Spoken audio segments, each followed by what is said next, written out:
Não é? Mandou um cidadão até para os Estados Unidos para ser o primeiro diplomata brasileiro. O cara chegou lá, trocou uma ideia com o presidente americano e falou: ó, a gente é independente, viu? Eu preciso de reconhecimento aí, que a gente é um novo país e tal. Antes desse cara voltar, Portugal deu 1-0 na Revolução Pernambucana. A Revolução Pernambucana, creio eu que não teve tanto sucesso por conta do contexto histórico. Se fosse nesse contexto, talvez desse certo. Mas num contexto de a coroa portuguesa estar no Brasil, aí não deu muito certo, porque o exército de Portugal estava aqui. Então o exército de Portugal foi quem lutou contra a galera da insurreição. E aí a força não foi tão superior. Então a galera foi presa, alguns foram executados e outros foram expulsos do território de Pernambuco. Aí o que é que vai acontecer? Isso abalou, de certa forma, o colonialismo, certo? O rei de Portugal, em 1820, volta para Portugal. Vai acontecer uma revolta lá também em Portugal. A galera exige a volta do rei. Napoleão já tinha sido preso, já não era ameaça. O rei volta, leva a família real, deixa Dom Pedro I. Dom Pedro I disse que vai ficar no Brasil para administrar o Brasil enquanto príncipe regente. E aí, mais tarde, em 1822, o próprio Dom Pedro I decreta a independência do Brasil. Você não sabe de uma? A partir de agora o Brasil não depende mais de Portugal. Ele paga uma indenização, tem guerras, não é todo mundo que aceita. Na Bahia a galera não aceita o final, né, do colonialismo, ele tem que lutar aqui no Brasil ou na Bahia. A gente só vai conseguir a independência em 1823, quase um ano depois, em 2 de julho. E aí o Brasil é unificado. Dom Pedro cria um império. O Brasil é o único país que deixa de ser uma colônia e vira um império. Todo mundo virou uma república. Só o Brasil que virou uma monarquia. Né? Tem essa peculiaridade. Dom Pedro reúne a Assembleia e fala: bora fazer uma Constituição boa, para a gente mostrar o que vai ser o Brasil. A galera faz uma Constituição, ele não aceita. Porque a Constituição dava mais poder para os donos de terra do que para o imperador. Ele rasga a Constituição da Mandioca de 23 e elabora uma Constituição. Ele mais os parceiros dele. Quando você falar de Dom Pedro, você lembra de Neymar. Pronto. Né? É o cara que pouco atua, onde deveria. Né? E no reggae ele está lá em todas. Né? Vai ter o Cruzeiro aí, Neymar já se machucou. Mas no Cruzeiro ele vai estar. Pronto, Dom Pedro. Dom Pedro ele não estava lá para fazer muita coisa. Mas na hora do reggae ele estava dentro. Certo? Então ele chamou os passas, a galera da broderagem. Falou: bora fazer uma Constituição moralizada? Pronto, Constituição imposta, outorgada. Ele impôs a Constituição. Essa Constituição dava plenos poderes para ele. Criou 4 poderes. O poder moderador. O poder moderador era o poder de Dom Pedro, que passaria por filho, e por filho, e por filho, né, hereditário, e que ele pode fazer o que ele quiser. Tem voto? Tem para os outros. Né, judiciário, executivo e legislativo. E o voto ele é como? Censitário, só vota quem tem dinheiro. Né? E ele é indireto. Você que tem dinheiro, vota em alguém que tem mais dinheiro, e o cara que tem mais dinheiro, vota em quem tem mais dinheiro ainda, para deputado e senador. E o senador ele é vitalício. E o Brasil é um estado católico. Certo? E o imperador, ele pode fazer o que ele quiser. Ele pode nomear, destituir, mandar matar, mandar prender, e não dá nada, porque ele está acima da Constituição. Não é? Então, essa é a ideia. A galera que elaborou a Constituição, os aristocratas brasileiros, os grandes proprietários de terra, a Constituição anterior, que não foi aceita, ficaram satisfeitos? De forma nenhuma, porque Dom Pedro centralizou o governo na mão dele de forma total. Aí essa galera vai falar assim: rapaz, vamos se revoltar? Vamos. E quem é essa galera? A mesma galera que se revoltou na estante. É a mesma galera. Tudo de novo. Aí vem Pernambuco de novo. Pernambuco queria romper com Portugal. Aí o Brasil rompeu com Portugal. Está satisfeito? Ele falou: não, eu quero brigar de novo. Agora eu quero romper com o Brasil. Aqui era contra Portugal. E aqui, agora é contra o Brasil. Que o Brasil já é livre. Mas eu quero alterar do mesmo jeito. E aí vem Pernambuco, Rio Grande do Norte. Olha quem está pelo meio de novo. Paraíba e Ceará, a mesma galera. Aí eu falei: rapaz, será que a gente consegue? Aí o cara falou: não, a gente perdeu porque a tropa do exército de Portugal estava aqui. Eu falei: mas agora tem um exército brasileiro. Já sei o que é que eu faço. Agora, a gente vai ser a favor do quê? Do fim da escravidão. Por quê?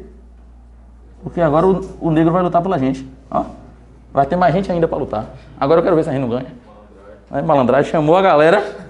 A maioria das pessoas que tinha no Brasil era escravo. Falou: se o escravo abraçar a causa aqui, a gente ganha. Né? Mas deu errado do mesmo jeito, porque Dom Pedro pegou dinheiro emprestado e contratou mercenário. Quem lembra aí da situação lá na Rússia, recentemente, que o grupo Wagner, o maluquinho, quase derrubou o governo de Putin, né? Ninguém consegue pegar Putin, o cara quase pegou. Deu ruim que ele recuou, né? E aí, misteriosamente, o avião dele caiu. Né? Se ele fosse mais esperto, ele sabia que isso poderia acontecer. Deu vacilo.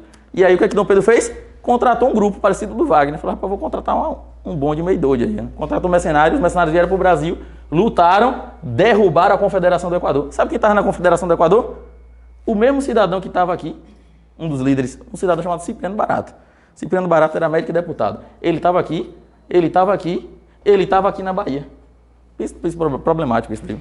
Todas as guerras ele estava. Sabe quem estava também? Um cidadão chamado Frei Caneca, ele estava na Revolução Pernambucana, foi preso, né? Não foi executado. Aí quando ele chega aqui de novo, altera, falou, não, agora você vai morrer. E aí ele foi condenado à morte.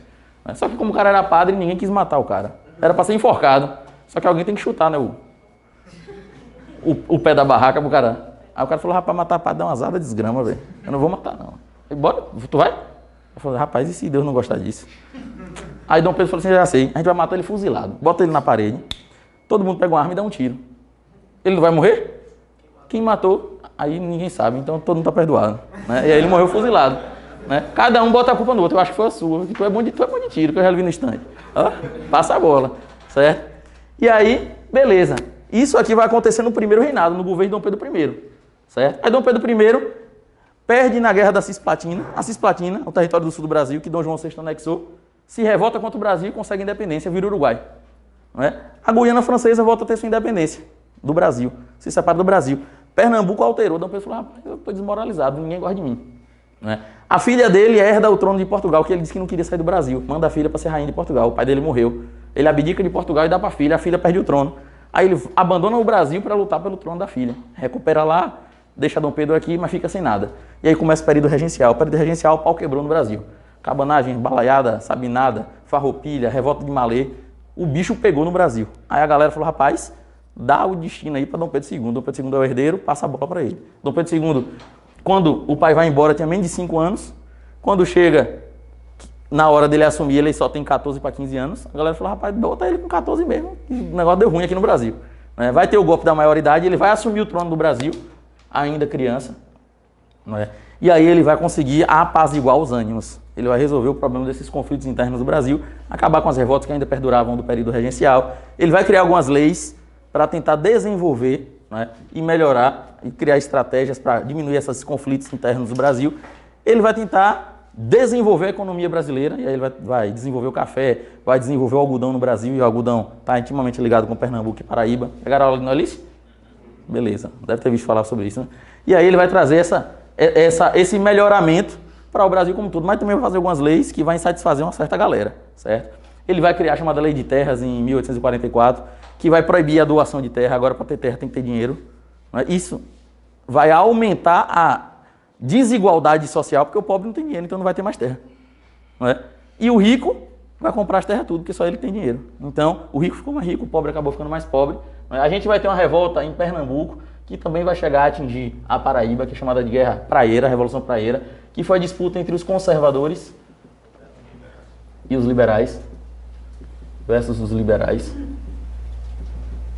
E aí, essa revolta, né, Dom Pedro, para tentar resolver os conflitos entre conservadores e liberais, dois partidos grandes que se fundaram no período regencial, quando ele ainda não tinha assumido o trono, o que ele vai fazer? Ele vai criar uma alternância de poder.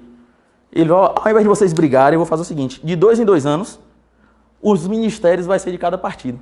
Pronto, você tem Bolsonaro e Lula. A partir de agora, os ministros, 2 anos vai ser indicado por Bolsonaro, 2 anos vai ser por Lula.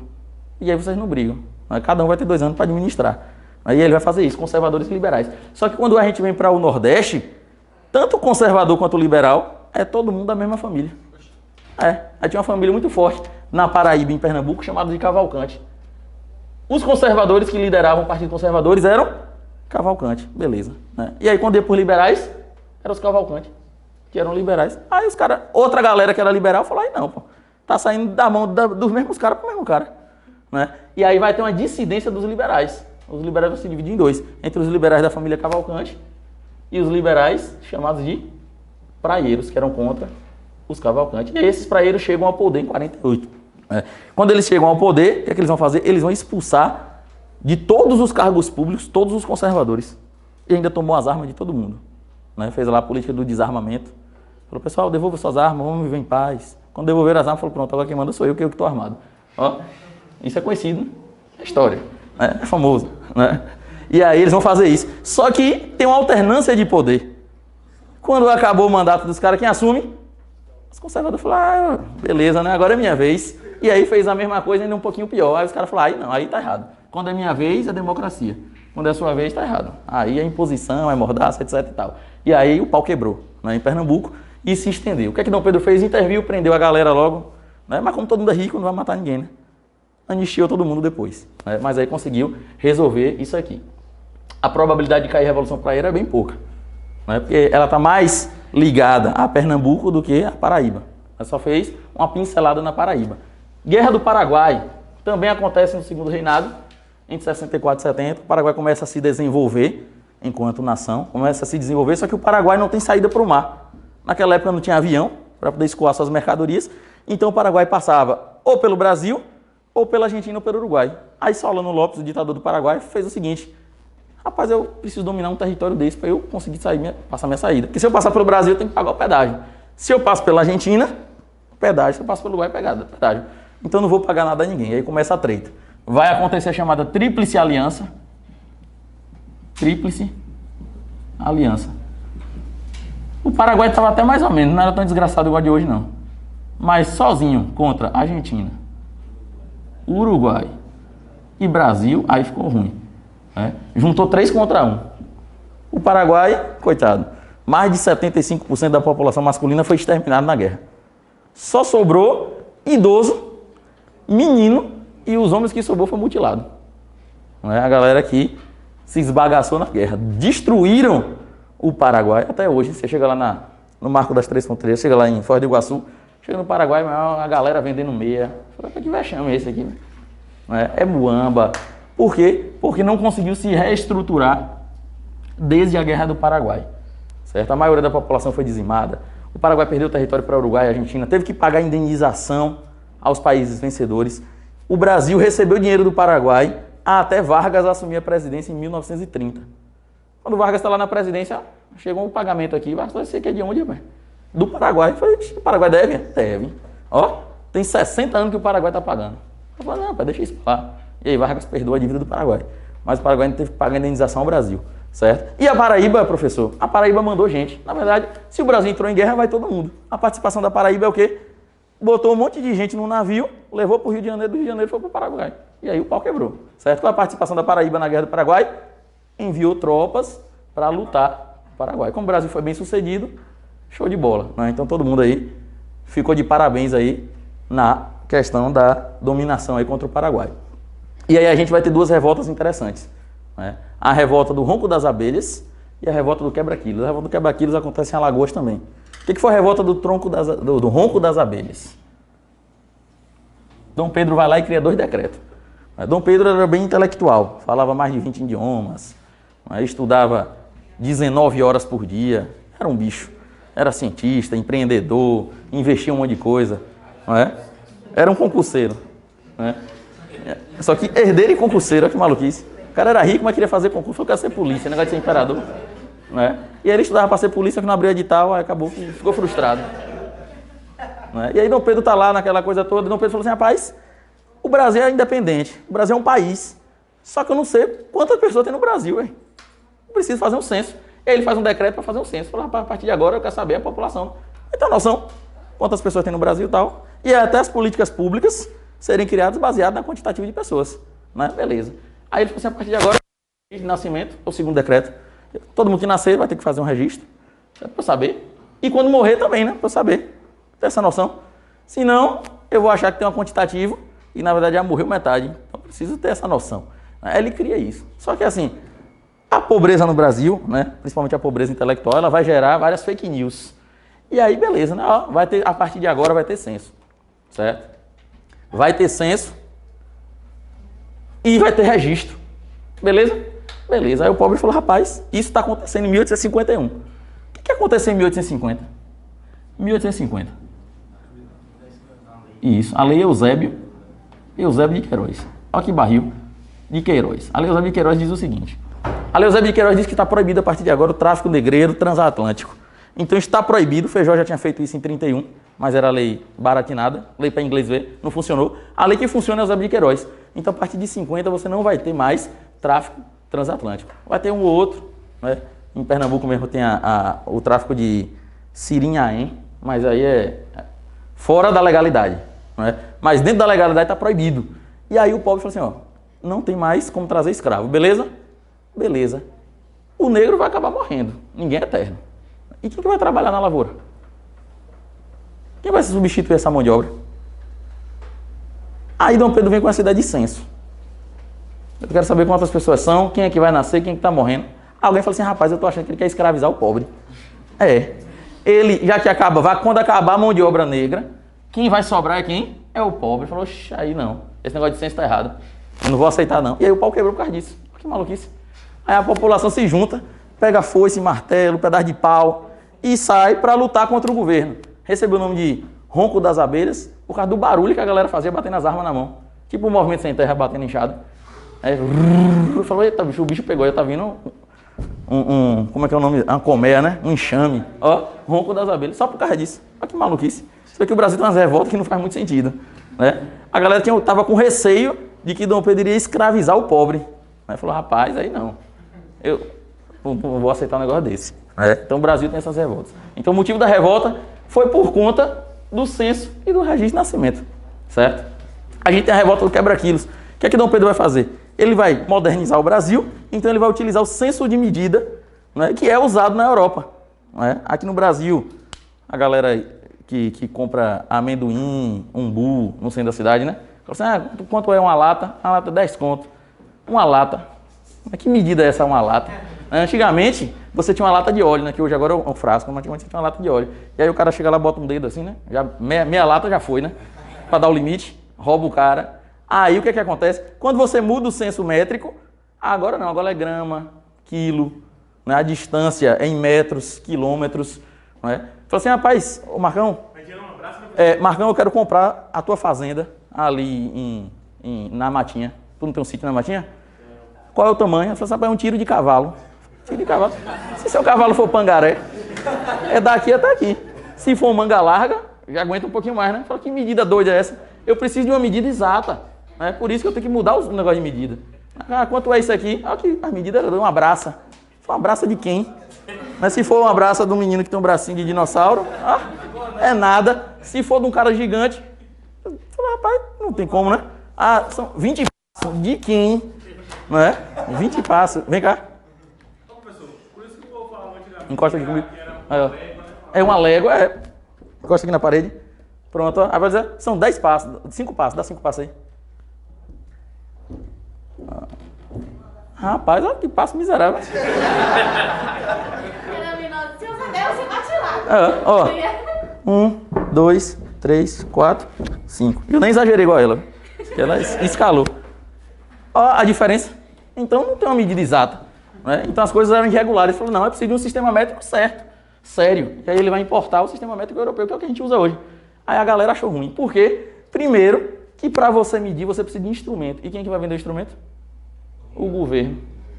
Você bota uma balança. Botou uma balança aqui, ó. Beleza? Aí o quilo. Aí você tem que comprar o pezinho de 1 quilo.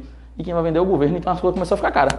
Né? Porque até para você se adaptar ao novo modelo, você vai ter que gastar dinheiro. Quem lembra da época da pandemia? Todo mundo, né? Foi recentemente. Né? Aí, aqui no município de Feira de Santana, né, os vereadores inventaram uma lei. E a lei é a seguinte, todo estabelecimento comercial vai ter que aferir a temperatura. Ah, beleza. Massa, né? Mas o aparelho. Eu que tenho que gastar? Ó, tá vendo o problema?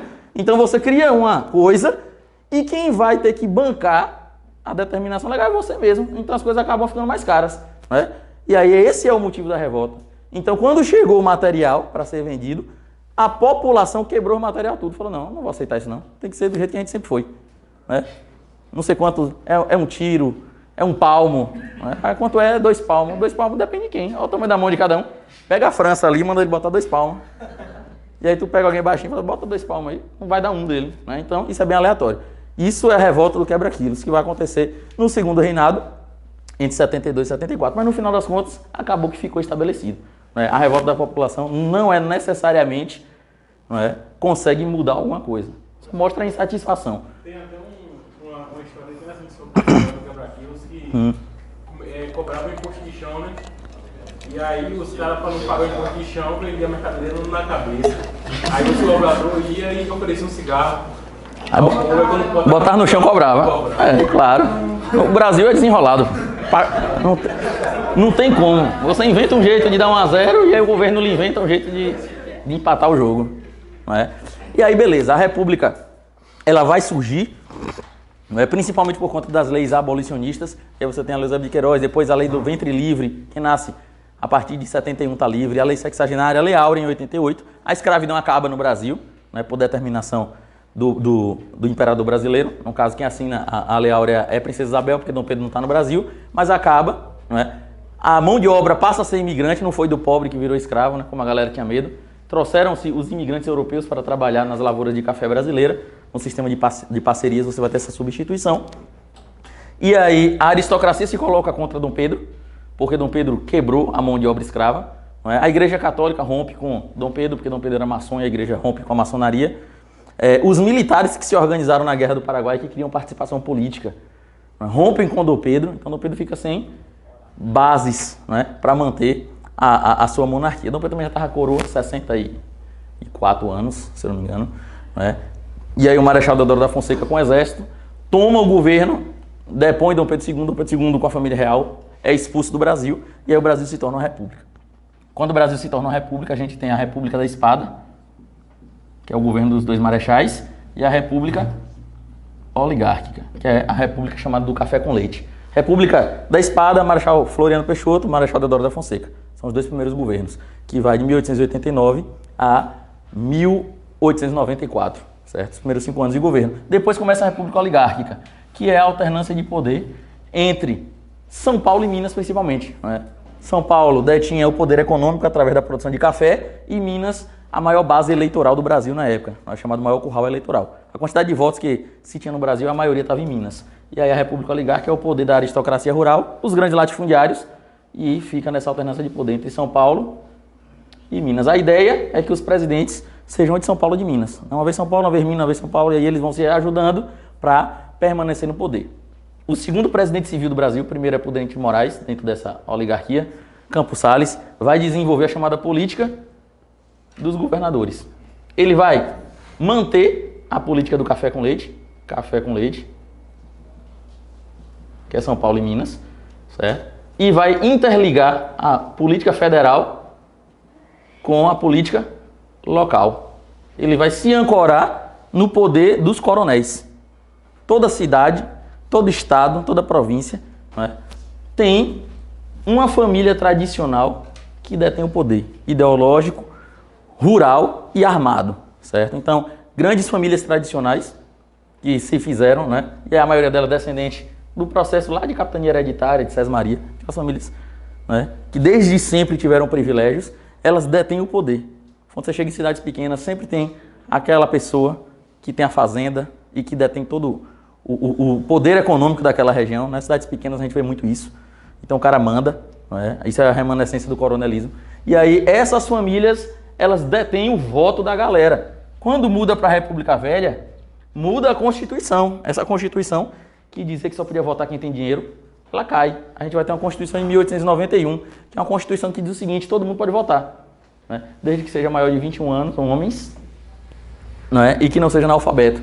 Então a população, ela participa mais, vai ter uma maior participação da população no voto. Não precisa ser rico, o pobre já pode votar, certo? E quem vai deter o poder desse voto é o coronel, através do voto de cabresto. O coronel obriga o seu funcionário a votar em quem ele quer, porque o voto é aberto. E se o voto é aberto, ou você vota no meu candidato, ou você morre, ou toma uma surra, ou fica aleijado. E aí as ameaças começam a acontecer. Campos Salles percebe isso e diz o seguinte: eu vou me fixar no poder dos coronéis. O coronel, ou o mandonismo local, ele vai me dar o voto, e em troca, eu eleito, meus candidatos eleitos, eu vou dar mais poder a ele. E aí, essa relação ela vai acontecer na chamada política dos governadores. Então, quando a gente fala de República Velha, a gente está falando do mandonismo local, do poder dos coronéis através do voto de cabresto e dessa relação entre o poder político e o poder local, que é a política dos governadores, certo? E aí, uma exceção dentro dessa política do café com leite, de certa forma, foi a Pitácio Pessoa, que virou presidente do Brasil. Ele virou presidente do Brasil porque o presidente morreu, ele era vice. O presidente morreu, pegou a pandemia da época, a peste da época, aí morreu, foi Rodrigues Alves, foi. Aí ele morreu, a Pitácio Pessoa assume, em 19. Ele era da Paraíba, então ele assume a presidência do Brasil e volta, foge um pouco dessa política do café com leite, embora ele representava essa mesma política, ele só era vice-presidente, Ele assume a presidência do Brasil e aí recoloca o Nordeste nessa nova configuração, certo? Isso aqui é só um adendo. Epitácio Pessoa era tio de João Pessoa, né, que vai ser governador da Paraíba, mais ou menos no mesmo período. E aí a gente vai conviver na Paraíba com a chamada Revolta da Princesa. O que foi a Revolta da Princesa? João Pessoa assume o governo da Paraíba. Assumiu o governo da Paraíba. O que ele vai fazer? Ele já está um pouco com uma política voltada para as ideias de Vargas. A ideia de diminuir o poder dos coronéis. Não é mesmo porque os coronéis fortificavam a política dos governadores que davam mais poder a São Paulo e Minas. E aí os outros estados queriam mais participação política dentro da política brasileira. Mas para isso precisa quebrar o poder dos coronéis, porque o coronelismo sustentava a política do café com leite. E aí o que é que João Pessoa vai fazer? Ele vai mudar a forma tributária. Os coronéis do interior da Paraíba escoavam as suas mercadorias por Pernambuco, que era mais barato. E aí você tem aqui a Paraíba, Pernambuco. A galera aqui do interior vinha para Pernambuco para poder vender suas mercadorias, porque era mais barato do que pela Paraíba. Aí o que é que João Pessoa vai fazer? Ele vai botar fiscal em toda a fronteira. Então se você passar pela fronteira, você já vai ter que pagar o tributo logo ali. Aí a galera vai começar um estranhamento entre os coronéis do interior e o poder de João Pessoa. Aí você tem aí as duas grandes expressões dessa revolta, que é José Pereira e João Dantas. José Pereira era coronel, que mandava principalmente no interior, e aí ele vai ter esse estranhamento com João Pessoa, vai dizer que não concorda com isso, mas João Pessoa vai manter seu posicionamento. O objetivo dele é aumentar o poder do litoral e diminuir o poder dos coronéis do interior da Paraíba, certo? E aí eles vão romper com o governo de João Pessoa e vão criar sua própria autonomia, como se fosse uma nova cidade, um estado independente dentro da Paraíba. Isso foi a Revolta da Princesa. Essa revolta que vai culminar, que vai começar por conta dessa mudança de cobrança de impostos por parte do governador, certo? E aí os municípios de Princesa e Teixeira vão se juntar contra João Pessoa. João Pessoa vai conseguir derrubar o poder no município de Teixeira, mas o município de Princesa era muito poderoso, porque esse coronel tinha mais de 1.000 pessoas sobre o seu domínio. É aí que entra o Janus. Como? O Janus aí, essa parte? Sim. Princesa, né? Na Guerra de Princesa. E aí você vai ter o que aqui? Uma dominação muito forte do coronel. Então alguns coronéis da região vão apoiar José Pereira contra João Pessoa. João Pessoa vai pedir uma intervenção federal, mas aí, de certa forma a intervenção federal era favorável aos coronéis e não favorável a João Pessoa. Lembrando que João Pessoa vai, junto com Getúlio Vargas, formar a chamada Aliança Liberal, e aí você tem o Rio Grande do Sul com Vargas, a Paraíba com João Pessoa e Minas Gerais, que vai romper com São Paulo, porque na época, em torno de 1930, o Washington Luiz, presidente do Brasil, paulista, era para indicar um mineiro, ele indica outro paulista, Júlio Prestes. Aí Minas rompe com São Paulo, apoia Rio Grande do Sul, que lançou Vargas como candidato e João Pessoa como vice. Então você vê que João Pessoa ele era contra a política do café com leite. Por isso que ele estava tentando derrubar o poder dos coronéis aqui dentro do próprio território. E aí o que é que acontece? No meio dessa disputa política, João Pessoa vai ser assassinado. Tomou uns tiros. Está na sorveteria e aí sobrou. E quem que matou? João Dantas. Motivo? João Pessoa mandou a polícia aqui, o jornal dele, pegou vários documentos e botou no jornal. Imagine aí, você pegar os documentos tudo secreto ali do cara, as relações que ele tinha com outras pessoas, um caso amoroso que ele tinha com dona menina e jogou tudo no jornal. O cara falou, aí você me quebrou agora, me comprometeu. E aí ele vai até a capital da Paraíba e executa o governador. Aí o que é que Vargas faz? João Dantas até matou, beleza. Mas quem mandou matar foi São Paulo. Vargas amplia. Falou assim, mandaram matar porque ele era meu vice-candidato. Então, Vargas perdeu a eleição para Júlio Prestes, mas disse que foi Júlio Prestes que mandou matar João Pessoa. E aí acontece a Revolução de 30, ele derruba o Washington Luiz, que não tinha passado o mandato ainda, não deixa Júlio Prestes assumir e toma o comando. Tudo porque João Pessoa divulgou um caso amoroso do cara que não tinha nada a ver, que confusão. E aí Vargas assume a presidência do Brasil através de um golpe em 1930, chamado de Revolução de 30, certo?